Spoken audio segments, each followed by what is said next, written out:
Sejam todos bem-vindos a mais um episódio de Entre Balões e Quadros, o seu clube de leitura da Black Company.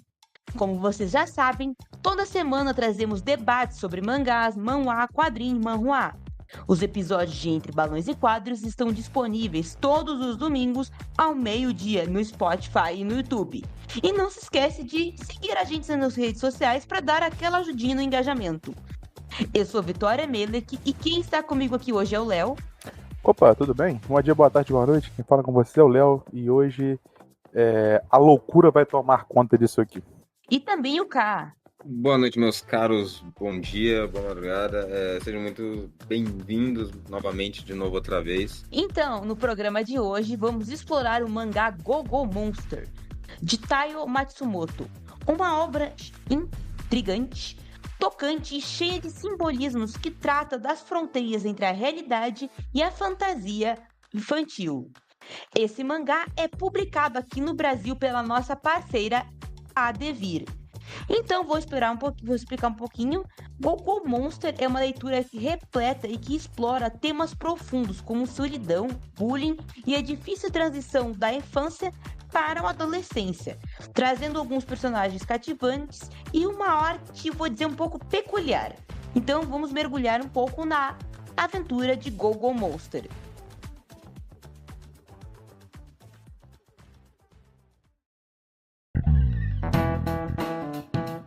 Eu vou introduzir agora rapidinho quem é o Taiyo Matsumoto. Ele é conhecido já por obras que misturam realismo, surrealismo e uma profundidade emocional. Ele é autor de Sunny, também da Devir, e de Ping Pong, que está saindo pela JBC. Então eu quero saber quem é que vai começar, quem é que quer dar seu primeiro depoimento da obra. Comecei não entendendo nada e terminei mais ou menos igual. Brincadeira. Cara, o Go-Go Monster é uma obra, assim, peculiar, né? Eu não quero já dizer que as palavras duras que eu quero falar ao longo do episódio, mas não sei, cara. Não sei se realmente gostei da obra, assim. Ela é interessante, mas eu acho que ela tem, assim, problemas conceituais bem graves. E eu acho que a proposta do autor, que, na minha opinião, a gente pode discutir mais pra frente, foi fazer o terror psicológico, acho que não funcionou exatamente como ele queria, não. Mas eu acho que minhas impressões iniciais são essas daí e a gente vai debater mais sobre esses aspectos aí ao longo do episódio. Vai aí, cara. Fala tu. Então, eu tive um pouco dessa impressão também. Ainda mais no começo, no final, terminou meio lá, meio cá. Ele pega bastante na questão do visual, né? O jeito que é feito, os desenhos e tudo mais. Ele é diferente de qualquer outra coisa que eu já tenha lido. Também acho que eu não sei se eu posso falar que eu gostei, que, oh meu Deus, que obra diferente, muito legal e tal. E ele traz uns temas bem específicos, assim, não sei se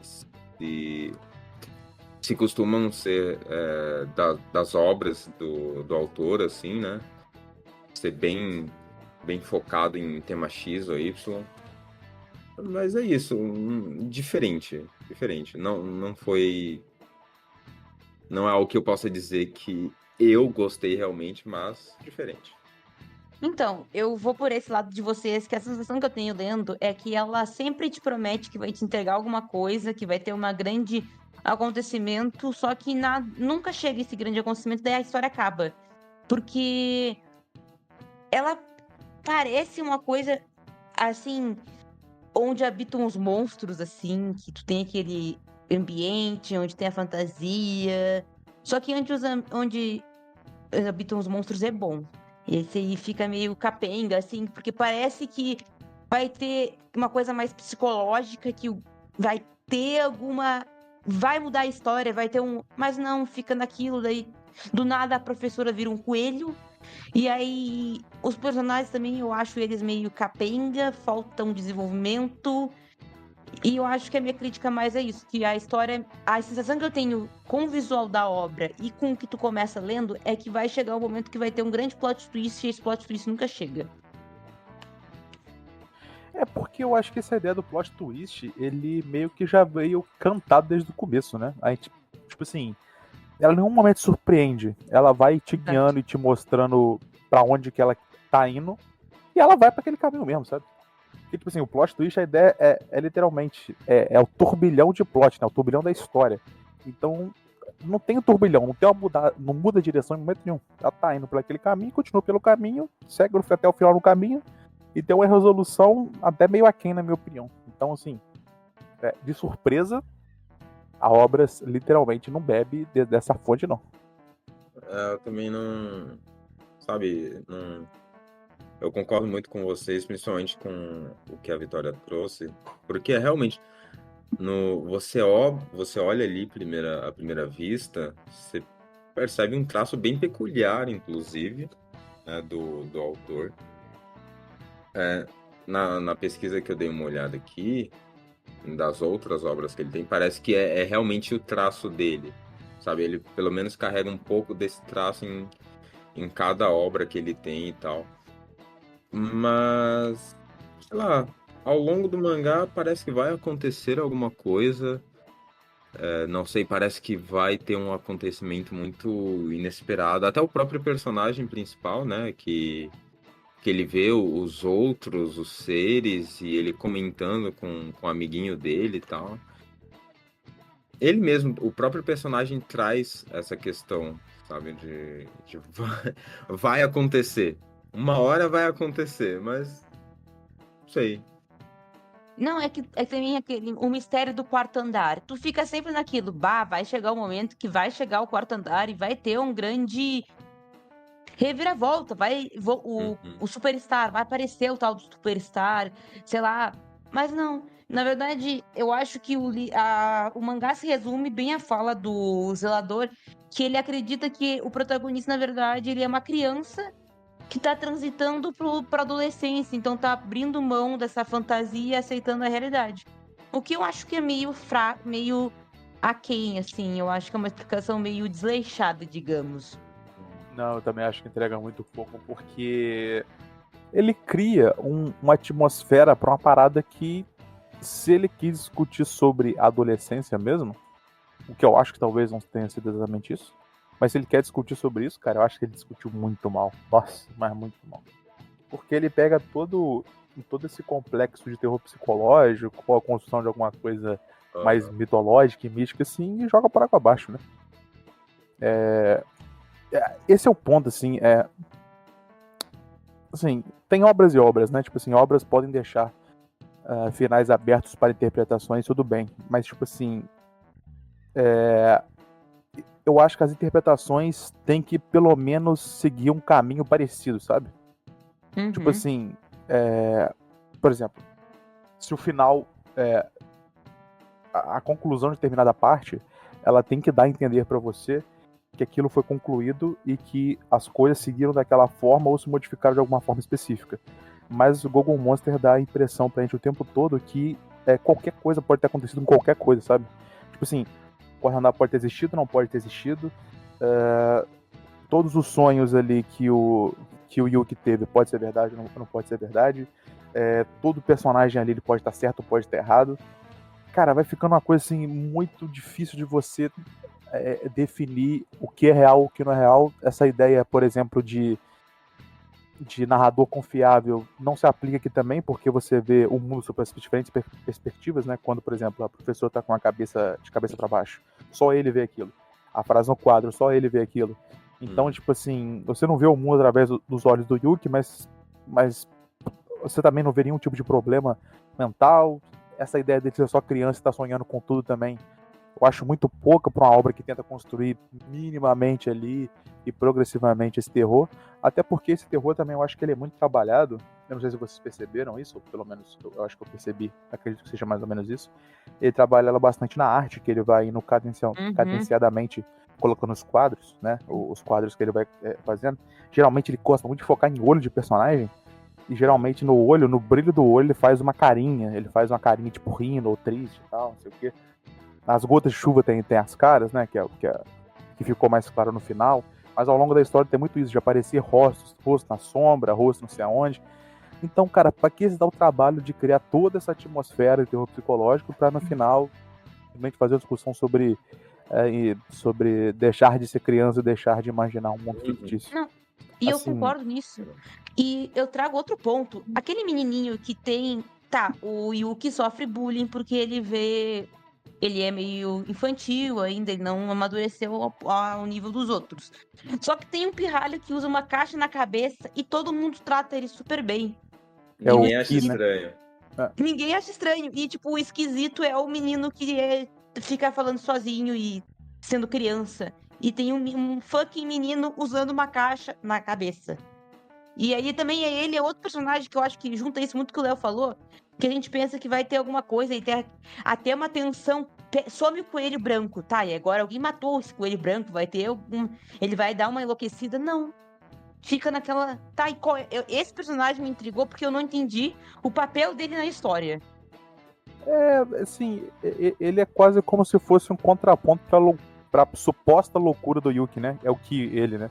QI. Eu nunca vi um japonês chamar QI, mas tudo bem. Mas a ideia dele é ser o contraponto à loucura do Yuki, mostrar que, tipo assim, Yuki era tão louco que aquele cara com a caixa na cabeça era normal. Só que eu acho que meio que o tiro sai pela culatra nesse sentido, porque tu não acredita na loucura dele e não acredita também na não loucura do Yuki, sabe? Então, sei lá, eu acho que. Tipo assim, se o autor quis transmitir determinada mensagem de terror psicológico, ele fez mal, isso na minha opinião. E se ele quis transmitir alguma ideia de amadurecimento e abandono da infantilidade, ele também fez isso mal. Então, não sei muito se eu gostei de Goku Monster, não. Então, também não teve algo assim que eu poderia dizer. Uma impressão que eu tive é que ele entrou um pouco na... Não sei, pra mim pareceu isso. Naquela parte de, poxa, dependendo do tipo de criança, obviamente, não em questão de idade e tal, tem uns que às vezes acontece quando é mais novo. Tem criança que nem acontece isso, aquela questão dos amigos imaginários, e só ele vê, e ele começa a conversar com o zelador ali, e o zelador parece que corresponde a ele, não sei se também essa questão de responder pelo fato de achar que ela é uma criança, né? Tipo, não, uma criança ali e tal. Eu também já sou idoso, já sou velho, não faço muito aqui, eu sou só o zelador dessa escola. Tem alguém com quem conversar, então. Tem até uma parte, acho que é o amiguinho dele fala com o zelador e pergunta: Você acredita no Superstar e tal? Ou você não acredita? Ele: Não, eu acredito fortemente no Superstar e tal, não sei o quê. Não sei, parecia que ele estava tentando muito transmitir essa parte da criança que ainda tem o amigo imaginário, ou então conversa com ele, tem esse mundo do outro lado, sabe? E eu acho engraçado que, como vocês estão falando, ele cria essa coisa da criança, da infantilidade, só que tá, daí ele dá nome. Por que o Superstar tem um nome? Porque quando tu nomeia, tu tá dizendo que ele é um personagem importante, porque nenhum outro monstro, criatura dessa história tem nome, e o Superstar tem. Por quê? Só que daí tu fica a todo momento, tá, e quem é esse Superstar, esse indivíduo? Ele fala ali que ele é o líder dessas criaturas, só que fica nisso, assim, tu espera que esse Superstar tenha algum destaque, seja relevante, mas não, fica naquilo. Tu fica boiando, assim, se existe. Os adultos, tirando o zelador, também são meio apáticos. Eles não parecem reagir a situações de nenhum, assim. É meio clichê essa coisa de fazer adultos apáticos em relação às crianças, essas crianças terem, tipo, Nossa. as crianças terem a visão da realidade enquanto os adultos são Uhum. apáticos. Até Mas cansa. até isso é mal explorado. Pode falar, Léo. Era bem isso. Ó.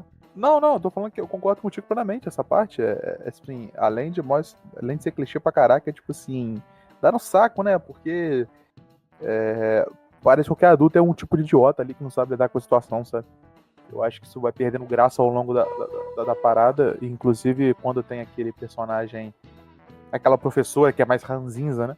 Que ela fica falando sobre, pô, as crianças hoje parecem um alienígena e tal, pô, todo mundo falta, não sei o quê, e a criança não tem nenhum tipo de controle sobre as crianças. Eu acho, assim, exagero demais o nível que eles vão colocando nas paradas. E é isso que a gente tava discutindo sobre, assim, o que a obra tenta passar pra gente, ela tenta deixar muita coisa em aberto, mas o problema de deixar muita coisa em aberto e esperar uma interpretação é porque, às vezes, você deixa tanto em aberto que não tem interpretação pra ter. Tipo assim, a interpretação, ela vai pra caminhos tão diferentes que fica ficando meio sem sentido, assim. Que são duas pessoas conversando sobre uma obra, igual a gente tá conversando aqui, 3 pessoas no caso, conversando sobre uma obra, e a gente tem 50 mil teorias simplesmente porque a obra não consegue entregar uma base pra você relativamente sólida pra você fazer duas teorias que caminhem pro mesmo eixo, sabe? Eu acho, sei lá, eu acho muito problemático isso, sim, porque né, tem aquela linha da arte, né, que é o dadaísmo, que é, tipo, basicamente a, a arte ali da de vanguarda ali do começo do século XX, que ela tinha muito essa parte de fazer qualquer coisa, né? Tipo assim, um exemplo muito clássico é aquele mictório do Marshall Duchamp, que ele vira de cabeça pra baixo, é assim no nome. Então, tipo assim, é qualquer coisa, sabe? Ele vai fazendo uma coisa ali que você interpreta qualquer coisa. Isso, eu acho que isso também tem muito ligado à arte dele, né? Pô, ele faz uns bonecos completamente tortos, ele bota umas crianças com a boca parecendo de monstro, assim, mas muito mal desenhado. Eu lembro de umas cenas lá que tem uns Totoro, assim, vocês perceberam, né? Um Totoro, assim, puta mal desenhado, assim, na parede, dos negócios das crianças. Cara, e tem um. Eu lembro ali no final, ali logo no final ali do mangá, na parte da cerimônia de encerramento da escola, tem um moleque lá que ele tá tirando uma foto de formatura que a cabeça dele tá completamente quadrada e amassada. Tem umas partes que ele tenta fazer melhor, tipo o avião. O avião geralmente é mais bonito, mas outras ele desleixam demais, assim. E eu acho que isso vai favorecendo pra isso tudo ficar ruim. E esse avião ganha um grande destaque.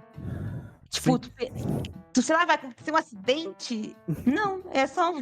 Talvez ele goste de desenhar aviões e tinha um avião por lá, sabe? Eu acho que ele abre muitas portas, sabe? E não. E vai deixando aberto. E vai deixando aberto, só que parece que tu tá tendo sempre uma história diferente da outra, que não tem lé com cré, e são histórias que ele parece vários continhos. E sei lá, tem todas as partes assim, tipo, a uma hora. Tem uns quadros lá que ele apresenta que é literalmente. Não que nada esteja acontecendo, mas é literalmente só as crianças na escola, ou então, tipo, mais um dia normal, comum, acontecendo aqui e tal. E aí você vira a página, passa, aí sim volta ou pro. Acho que é o Makoto conversando com o zelador, ou então é ele na sala de aula tal, e a professora explicando alguma coisa e tal, ou então ele viajando. Então, tipo, tem sempre uma parte, assim, que nem tem a parte do coelho, aí depois vem a parte do que ele começa a conversar com outro menino lá, que ele acha estranho porque o menino tá conversando com ele e ele não tá agindo como os outros, tipo, poxa, por que você tá conversando comigo? E tal. E a parte da piscina, aí parece que é tudo separado, sabe? Cada um no seu canto, mas nenhum deles chega a, tipo, um levar o outro, é só mais um dia passando ali. Cara, eu juro pra você que no meio do mangá, chegou uma parte que eu virei e pensei assim, cara, será que esse moleque tá morto? E, tipo, quando ele afogou na piscina, tá ligado? Aham. Falei, cara, será que da frente aqui ele tá morto e a gente tá vendo só, tipo, as paradas que tá acontecendo na pós-morte dele? Porque, tipo assim, eu falo assim, cara, tem que, igual a Vitória falou, tem que ter alguma coisa além disso aqui. Porque não pode ser só isso aqui que eu tô vendo, porque não é possível. Sabe? E é muito louco porque ele vai tentando criar esse terror psicológico que não entra, sabe? A gente não conecta com esse terror psicológico. Tipo, porra, o cachorro lá chamando ele pra ir pro quarto andar. As carinhas de monstro que aparecem na sombra do negócio. Tipo assim, cara. Ai, sim. Tu não tá me dando medo, não tá construindo nada que tá me dando medo, sabe? Tu tá fazendo um bagulho que eu tô cagando, sabe? Assim, não tem graça. A porta preta lá, que é o grande ápice da história, assim, é um negócio também que, assim, ele faz o quadro tão escuro com aqueles pontilhados brancos que você demora pra entender o que tá acontecendo. Você fica assim, cara, o que tá rolando? Aí você vê uma silhueta de um rosto, silhueta de um pé depois, mas você fica assim, cara, isso aqui tá muito, muito confuso, assim. E eu acho que isso é talvez uma das partes mais complicadas, assim, sabe? Sim. Chega uma hora até que acho que o próprio personagem, o amigo do principal, ele questiona isso, de tipo, poxa, mas o que que tem de tanto assim no quarto andar? A gente não pode ir lá? Ou então, se você fala que os outros estão lá no quarto andar, eles não podem descer, eles não podem ir para outro canto, ou então fazer o que quiser, não sei. Tipo, é, fica só nisso. É que na verdade parece aquelas obras que é cheio de simbologia, só que ninguém entende a simbologia, só a cabeça do professor, só o Aham. autor vai. E na verdade, talvez no fundo ele nem tenha tanto explicação, é só coisas aleatórias acontecendo mesmo. E era isso, porque, É, que nem o Léo falou, o cachorro. Nossa, qual é a simbologia desse cachorro? Não é nada, é só um cachorro. pode ser que ele só tenha largado lá, vou escrever isso aqui, porque eu tô afim de escrever. E tu fica. Como a gente falou, né? É aquele eterno sentimento. Vai acontecer algo muito grande e nada acontece, e os símbolos ali, tu fica, meu Deus. Parece que esse autor escreveu essa obra em vários momentos da vida dele e juntou. Sim. E o pior é que no livro do mangá tá escrito que, tipo, isso foi uma duração de 2 anos, essa obra. Começou em 98 e acabou em 2000. Mas Ah, parece realmente uma obra feita, assim, com muitos anos, que o cara foi se perdendo ali no meio dela e se achando depois. E, pô, sei lá, eu acho muita maluquice que E o ele tá, autor tipo, fez. cansado já dessa. Ele nem quer mais escrever, mas ele precisa terminar, então foda-se, vou escrever de qualquer jeito aí, essa loucura aí, era isso. É porque, além de não fazer sentido o que ele tá fazendo, e não ter nenhuma história para ser contada, até qualquer espécie de lição de moral, representação que ele quis fazer, não tem também muito sentido. Então sim. acaba virando uma coisa, sei lá, obra pela obra, sabe? Uma obra que só existe pra estar ali, mas que ninguém consegue dar nenhum sentido pra ela, nem internamente, nem exteriormente a ela. Então, sei lá, fica um negócio bem confuso.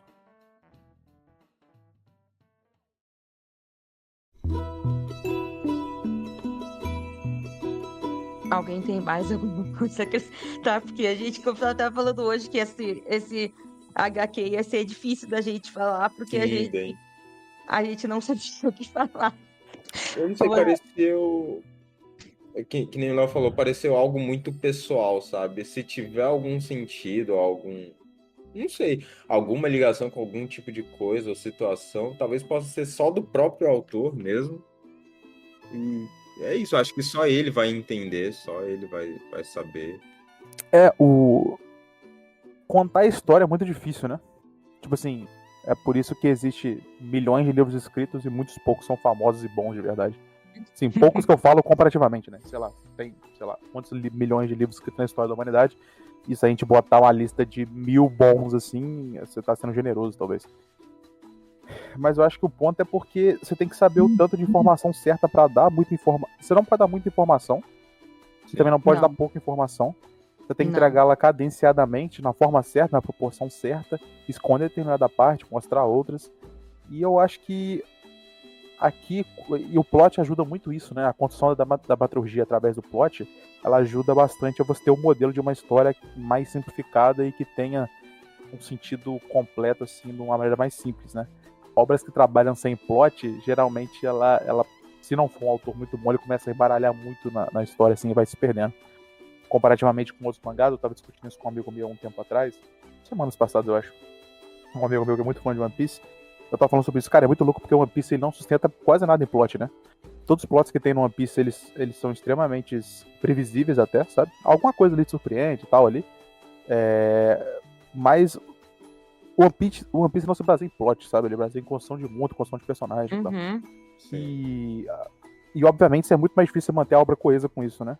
E vários mangás são assim, por exemplo, Naruto não se baseia em plot pra construir sua história. Dragon Ball não se baseia em plot. O, o Bleach tem um pouco de plot, mas nem tanto. Mas, por exemplo, Black Clover ele se deleita em plot pra construir a história. E acaba Uhum. ficando mais fácil a história, mas talvez fica menos cativante. Mas eu acho que o ponto principal que eu tava debatendo com isso tudo é porque eu acho que falta impacto, sabe? Eu acho que plot é muito Falta. fácil de você causar impacto na obra. Eu acho que causa pouco impacto. O Não, terror. só pra completar, o terror psicológico é muito difícil de fazer, né? Recentemente, o que a gente vê que funcionou muito, muito bem o terror psicológico, e até porque esse gênero já existe há muito tempo, mas a gente criou a nomenclatura pra ele mais recentemente. Acho que começou bastante ali com Robert Eggers ali, Hereditário, com Midsommar, né? Aí a gente começou a discutir mais sobre o terror psicológico. Mas o ponto é que o terror psicológico ele é muito mais difícil que o terror normal, porque ele não é jumpscare, ele não é alguma coisa pra assustar, ele é a construção... É uma atmosfera, uma criação cadenciada, é detalhes. Só que esses detalhes eles têm que ser bons o suficiente pra te dar medo, mas eles não podem também estar muito na cara, porque senão vira um terror do comum. E eu acho que ficou nesse meandro, assim, o comum, sabe? Ficou nesse intermédio aí. Eu acho que não conseguiu nem pra um lado nem pro outro. É que, na verdade, essas obras que citou, One Piece, Naruto, elas têm tamanho, então elas conseguem, não precisa focar em plot, porque elas podem construir world building, elas podem construir o universo é a mesma coisa, mas elas podem construir personagem. E essa obra, ela é, se você for olhar, ela é relativamente grande, o Google Monster, Sim, só que ela não desenvolve personagem e ela não desenvolve mundo. Ela porque fica naquele... Não, completo. Não, ela fica naquele limbo. E eu acho que isso é principalmente porque ela perde muito tempo tentando criar atmosfera de terror psicológico. Porque tu vai passando aqui, quando a gente tá conversando, eu tô passando aqui as folhas, as páginas. Cara, você vê, tipo assim, tem página inteira que é 2 quadros que tentam só passar a atmosfera, mostrando o ambiente, aí mostra o personagem, dá um close no personagem. Aí mostra de novo, agora, uma parte muito perto, assim, de alguma coisa e vai afastando dela. Então, tipo assim, ele perde muita página pra criar atmosfera que não te dá medo. Que não cria um ambiente que pra você falar assim, cara, que negócio tenebroso. Eu acho que isso vai deteriorando, assim, qualquer tipo de relação que você vai se aproximando com o Google Monster. Cara, não tem muito o que falar, porque eu acabo pensando a mesma coisa. Tanto a questão do jeito que ele foi construído, os personagens são sempre... Não tem nenhum tipo de mudança brusca. E mesmo que tivesse, ele teria algum tipo de mudança dos personagens, mas também, né, a questão do mundo em si, do ambiente, não ocorre nenhum tipo de mudança. É uma coisa ou outra ali que nem a gente vem falando desde o começo. Vai acontecer alguma coisa? Será que vai? Ou então o cachorro, ou o menino com a caixa na cabeça e... ele traz só mais dos mesmos que sempre aparecem ali. Os quadros são só algumas atividades que vêm acontecendo, sabe? Assim, e toda essa parte que a gente não debateu, né, que vamos supor outro lado, né, vamos supor que ele não quis fazer um terror, que ele quis construir toda essa parte de infância, essa fantasia da infância dessa realidade, né, a realidade de uma vida adulta, que ele fala sobre esse corpo ficando duro igual pedra, que ele vai apodrecendo por dentro e tal, que seria quase um amadurecimento. Vamos supor que ele quer discutir sobre isso, sabe? Assim, ele discute muito mal porque ele faz uma amizade entre o Yuki e o... Como é que é o nome do personagem? O Makoto. A amizade entre o Yuki e o Makoto é muito ruim. É uma amizade, tipo assim, distante.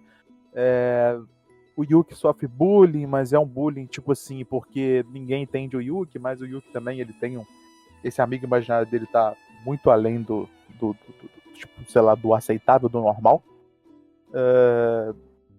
Não tem nenhum tipo de construção ali, igual a gente conversou mais cedo, né, sobre os professores ali, não tem nenhuma relação deles de entender os alunos, qualquer coisa do tipo, tentar ajudar. E acaba que essa amizade isolada aí, o Ki também, assim, foi construindo a escola, aquela instituição, os alunos, os professores, construiu um ambiente ali que favoreceu o isolamento dos alunos e a construção dessa amizade muito deturpada entre os dois ali.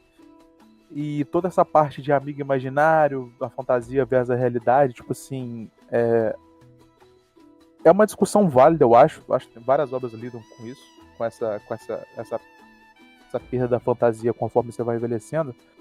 Mas é igual tu discutiu, né, Vitória? Mas tu falou sobre essa parte do amigo imaginário. Cara, é uma coisa que explorou ao longo do tempo várias obras essa temática, mas é uma temática que ela não é tão real assim, né?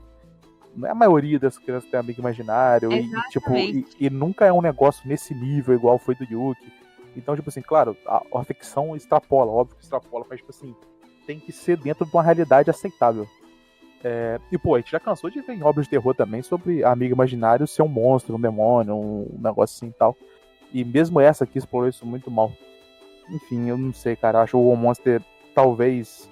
Eu não tenho conhecimento, né, sobre o gênero do terror psicológico a fundo, no sentido de quando começou, as primeiras obras e tal.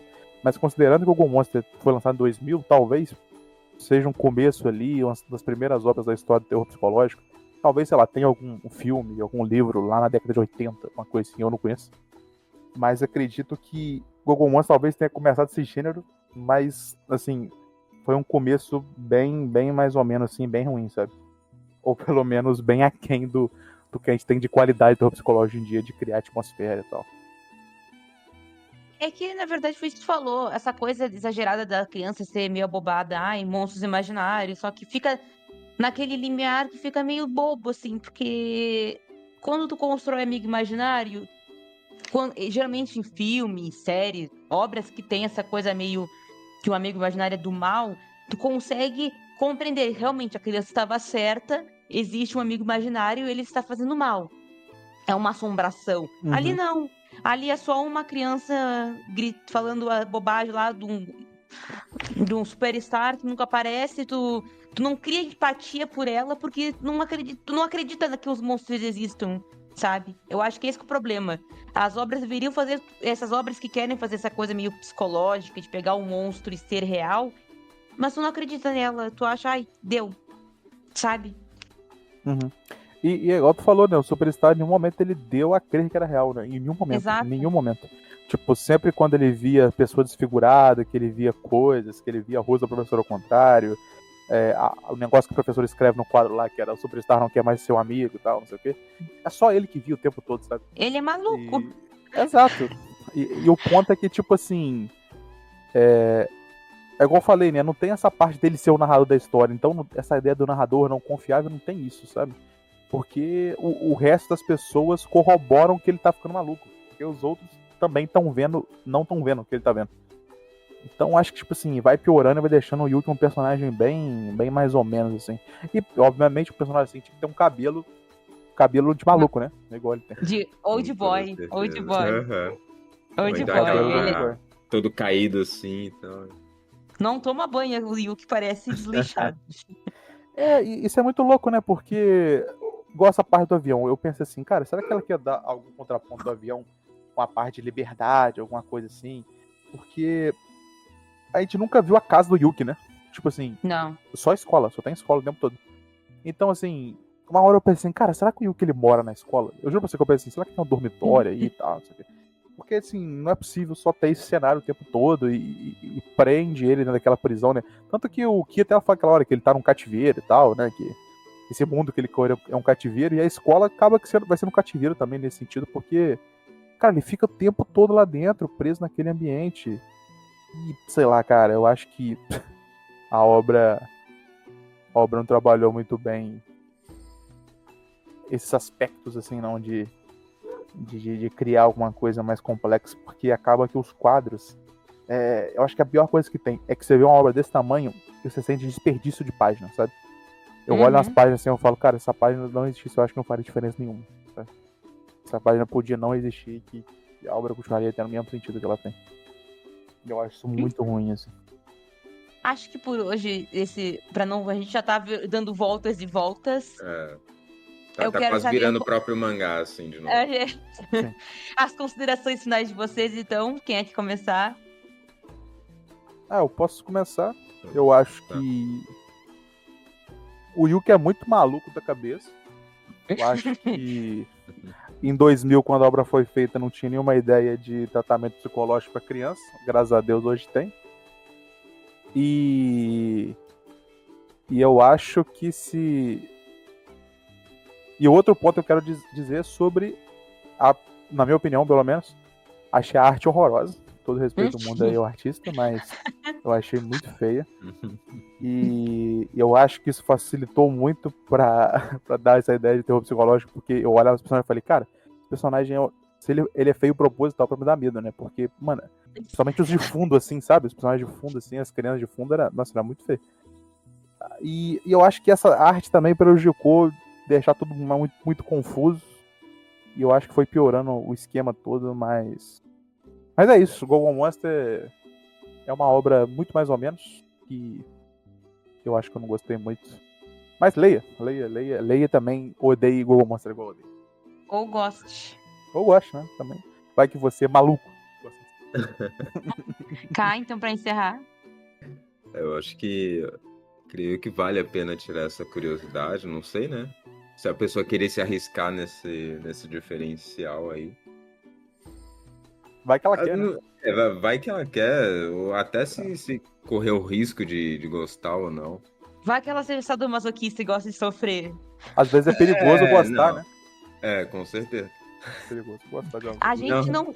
Eu sou a favor de todo mundo ler tudo, mas eu irei julgar se você gostar de Gogo Monster. Já estou julgando. Mas eu também acho que entro nessa questão, tipo... mas foi criado no final dos anos 90, 2000 ali. Tudo bem, se era ou não o jeito que o artista trazia os traços dele, os desenhos, o jeito que ele fazia. Mas não foi bonito. Tudo bem que nem todo mundo desenha bem, mas... sei lá, não achei muito legal. Não. E só complementando o que o cara tá falando, o que eu acho também que é complicado é porque se esse não for o desenho dela, se for uma escolha artística fazer desse jeito, é pior ainda. Se ela só desenhar mal, tá bom, tá bem, tá ligado? O pior é se ela escolheu fazer desse jeito. Aí, porra, é que nem aquela questão, se fosse realmente ele tivesse escolhido desenhar, né, fazer esse tipo de personagem, ambiente com esses traços, por conta de algum terror, algum mistério que ele queria criar, deu errado. Deu errado, porque, como trouxemos aqui, parecia que ia para um lugar, não foi.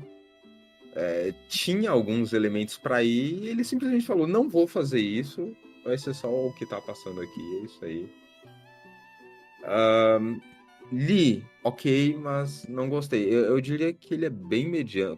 Novamente, como o Léo trouxe, com todo respeito à obra, ao artista, bem mediano, de fato. E eu também acho que essa questão de data, a época que ele foi escrito, também não pode entrar como desculpa, porque, poxa, anos 90, anos 80, tantas obras aí que foram criadas. E não eram obras maravilhosas graficamente, nem com desenhos assim. São obras boas, então, né? Dá pra fazer melhor. Sim. Se esforce. Faça melhor. Então, galera, esse foi o nosso episódio de hoje Entre Balões e Quadros sobre a obra Gogo Monster, onde nós não gostamos da obra. Nós vamos fazer greve contra essa obra, vamos boicotar essa obra. Então... Não, mas olha só, a autora que fez, acho que foi a autora, né? Eu acho que é uma mulher. Enfim, quem fez tem muito tempo já, né? 2000, a pessoa já tá velha e provavelmente não fala português. Então a gente pode chegar assim. Não tem como a gente ter uma retaliação do autor, tipo, se ele mandar um e-mail pra Black falando assim, pô, vocês esculacharam, né? Não tem como fazer isso, então a gente pode. Então tá. Obrigada, gente. É isso. Obrigada. Muito obrigado por você assistir até agora. E lembre-se de, no Spotify, se você escutando por lá, deixe lá a sua avaliação do podcast, que é muito importante pra gente. E deixe o like no YouTube também, que vale muito a pena pra gente e ajuda bastante. Obrigado. É isso aí, galera. Obrigada. Até mais. Até.